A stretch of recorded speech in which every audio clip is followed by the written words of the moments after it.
Hello. So, day number one of the MESRAB professional storytelling course. This is very exciting for me. It's the first course I do in storytelling, and it feels like a whole new art form. At the same time, very familiar somehow, because singer-songwriters, storytellers, I feel like those two profiles are very close to each other, and it's about the same thing.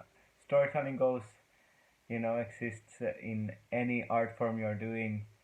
You're working with storytelling, telling stories somehow, and so yeah, very excited to do this 5 month professional storytelling course at MESRAB here in Amsterdam.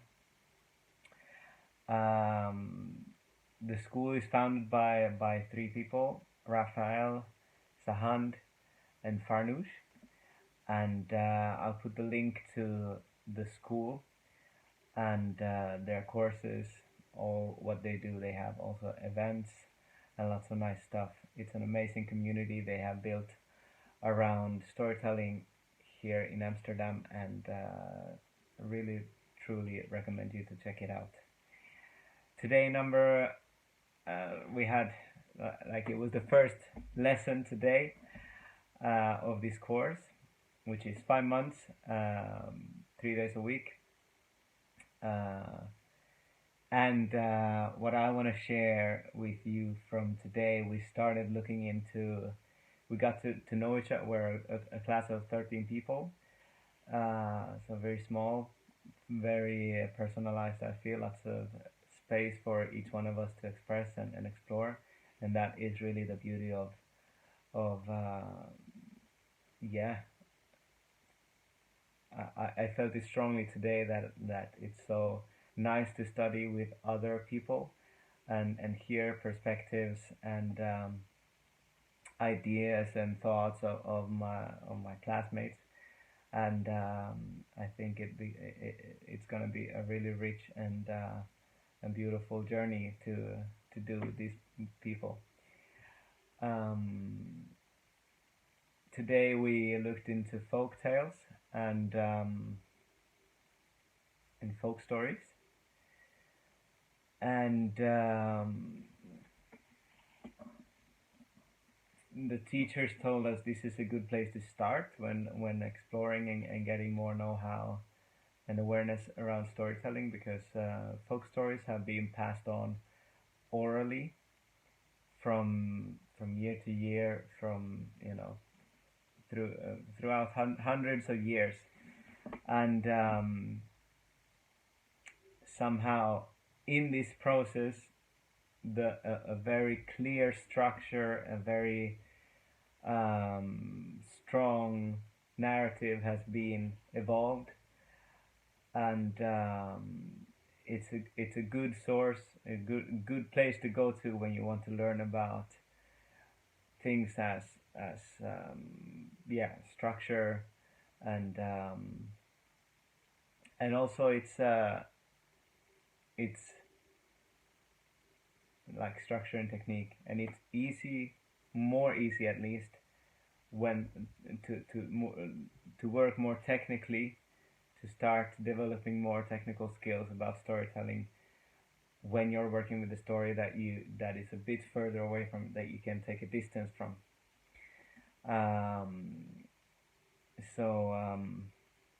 That was it was very interesting. We read folk stories from all over the world,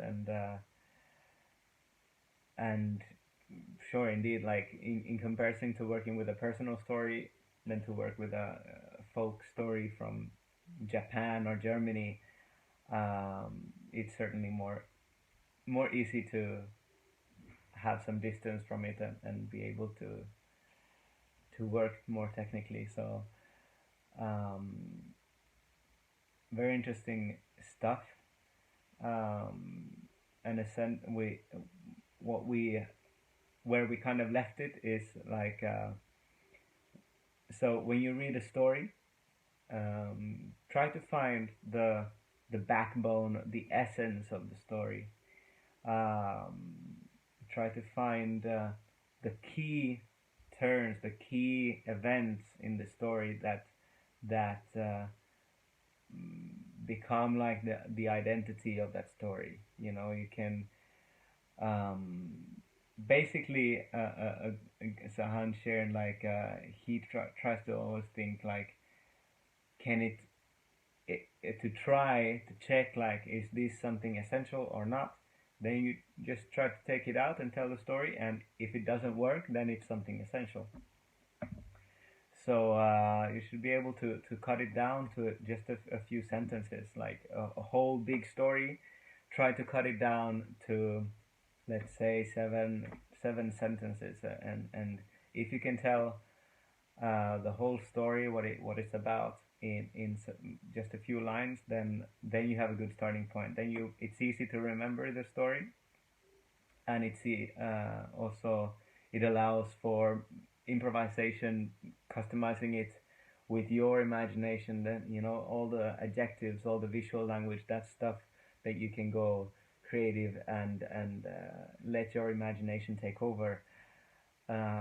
So that was something really, for me personally, it gives me a sense of freedom and empowering feeling that, okay, I can actually, I don't have to learn word by word all these folk tales. I think it's very important to mention, to respect, like, this story comes from this place, or at least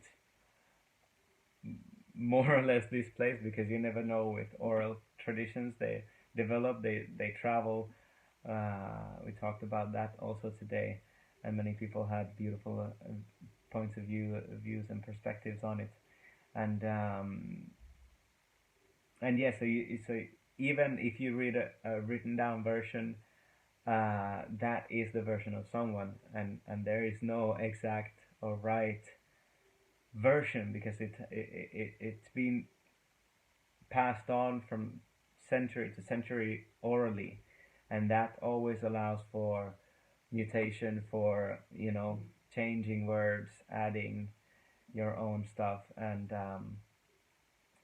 so it's tricky when it comes to respecting like the origin, since the origin is a bit always abstract, and there is no concrete black and white line like, and this is the original version. But I think it's interesting to add like, this is a story from, let's say, Japan, and this is my interpretation, um, or my version of it. So yeah, by having those, making that kind of essence script with the most important parts of the story. From there, you will have much more freedom to and also feel kind of more grounded, and that you really know what is this story about. So finding the essence was, for me today, the what I really bring with me. And yeah, again, it was a process with all the class, and this is now kind of gathering um, all the perspectives, and a summary of all the conversations we had today during class. So yeah, hope you get something from this. Hope you get inspired to read some folk stories. I will also add some links to some great sites that Farnoosh, one of the teachers, have sent me by email. So I will add it in the description of this video, where you can find also folk stories from all over the world, and read for yourselves. Great stuff. So looking forward to share more about this a new chapter. It's gonna be, as I said, 5 months forward from now. So get ready for the ride and talk soon.